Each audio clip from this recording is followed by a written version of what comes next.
বিসমিল্লাহির রহমানির রহিম।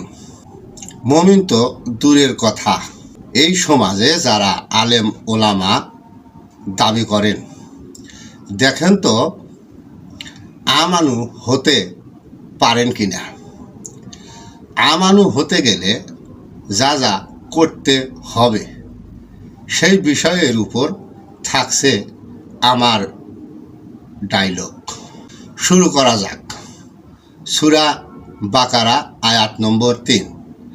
আল্লাহ বলেন, যাহারা অদৃশ্যে ঈমান আনে, সালাত কায়েম করে ও তাহাদেরকে যে জীবন পরকন দান করিয়াছি তাহা হইতে ব্যয় করে। এই হলো আয়াত। বন্ধুগণ, এই 3 নম্বর আয়াতটিতে আমার 3টি বিষয়ের উপর থাকছে আমার এই কথাগুলি, এবং ভিডিওটিতে আমি শুধু বোঝানোর চেষ্টা করব আমানু হতে গেলে কি কি করতে হবে। আমানু হতে গেলে সবার আগে ঈমান আনতে হবে। আর যেই সকল আলেম ওলামাগণ জাকাত ফেতরা খেয়ে মাথা নষ্ট করেছেন তেনারা একটু দূরে থাকবেন, কারণ সত্য মেনে নেওয়া গোবরগোলা মাথার কাম নয়।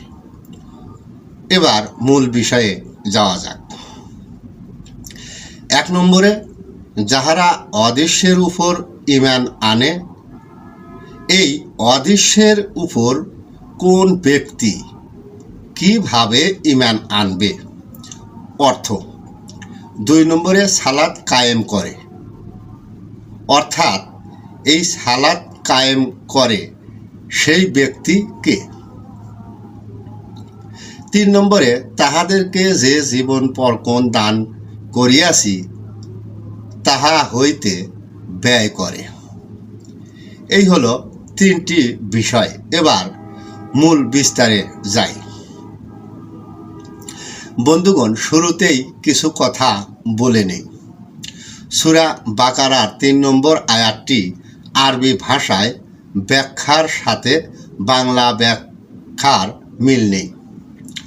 আল কোরআন তাফসিরকারীগণ তাফসির করতে গিয়ে ইহুদি আলেম ওলামাগণ বুঝিয়ে গেছেন আল্লাহকে না দেখে বিশ্বাস করতে হবে, এবং না দেখে বিশ্বাস করতে হবে ফেরেশতাকে, বিশ্বাস করতে হবে বেহেশত দোজক, আর এইগুলি না দেখে পশ্চিম মুখে দাঁড়িয়ে ঝুক্কুর ঝুক্কুর করিয়া নামাজ পড়িলেই তিনি হয়ে গেলেন ঈমানদার।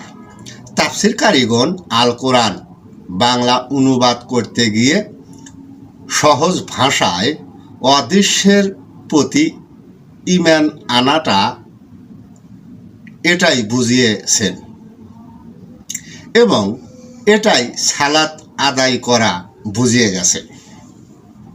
কিন্তু আল্লাহ কখনো তা বলেনি। আল্লাহ বলেছেন মানুষকে 3টি বিষয়ের উপর ঈমান আনতে হবে। 1 নম্বরে সঠিক জ্ঞান, 2 নম্বরে বিবেক, 3 নম্বরে জন্মভূমি স্থল বিষয়ে যিনি অবগত তিনি হলেন কেতাব। সেই মানুষটির প্রতি জ্ঞান বিবেকের প্রতি বিশ্বাস করাটাই হলো ঈমান আনা হলো, এবং ওই মানুষটির প্রতি যিনি বিশ্বাস রাখেন, তাহার কথায় চলেন, তিনি হলেন ঈমানদার। আর যিনি ঈমানদার তিনি হলেন সালাতে নাজিরা কায়েম করিলেন। বন্ধুগণ, অদৃশ্য বলতে 1 নম্বরে জ্ঞানকে বোঝানো হয়েছে, 2 নম্বরে বিবেককে বোঝানো হয়েছে, 3 নম্বরে যৌন ভূমিস্থলকে বোঝানো হয়েছে।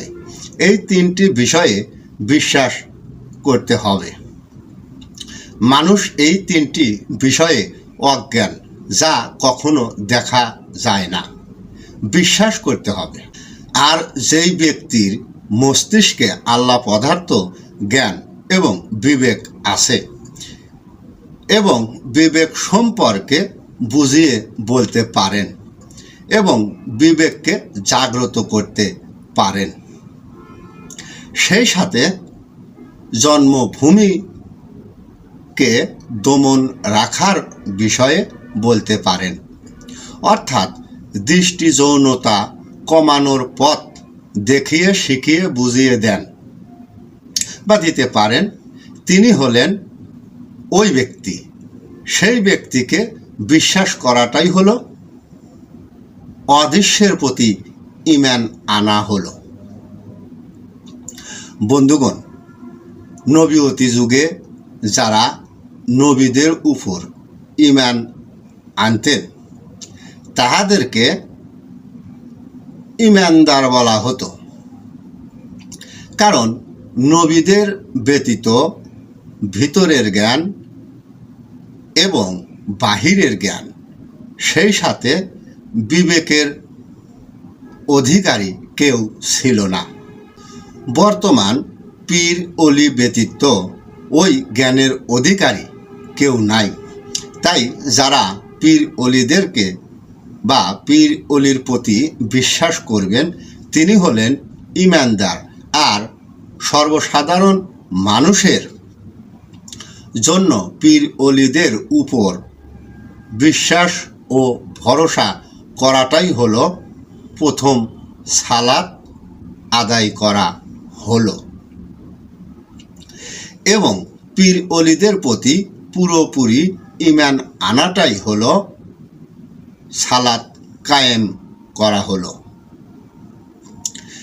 তিনি সালাতে নাজিরা কায়েম করলেন।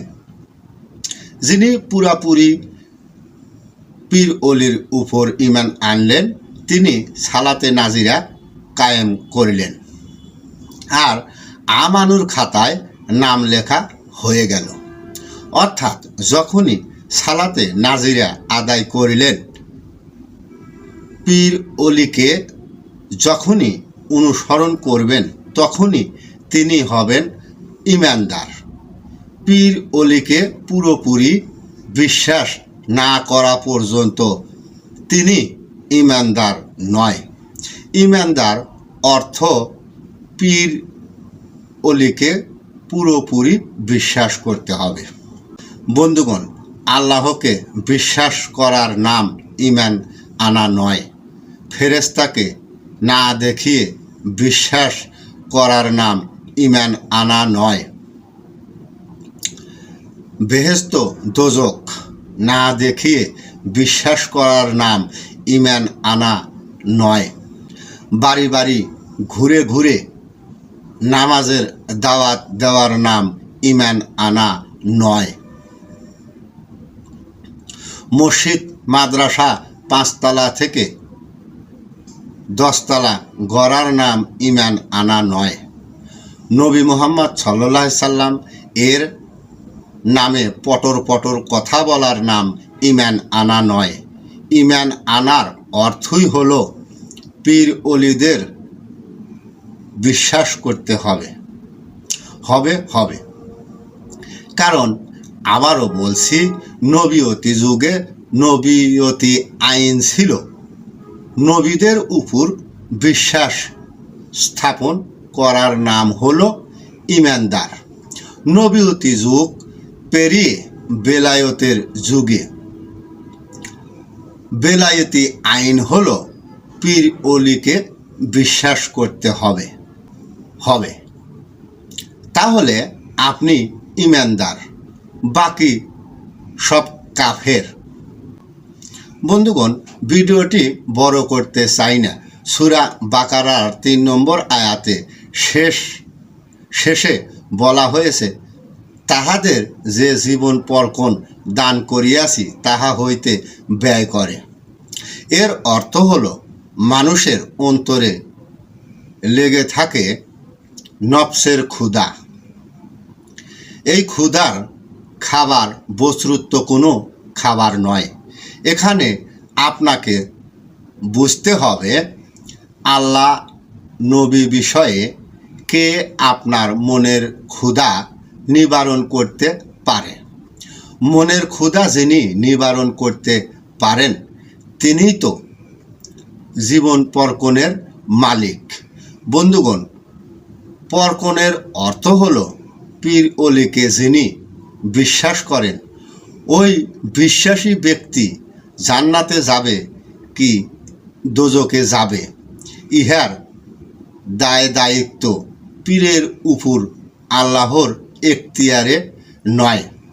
ভিডিওটি শেষ করার আগে বলতে চাই, আপনি আমানু তো দূরের কথা, ইমানদার হতে পেরেছেন কি না আপনার মতামত কমেন্ট করে জানাতে পারেন।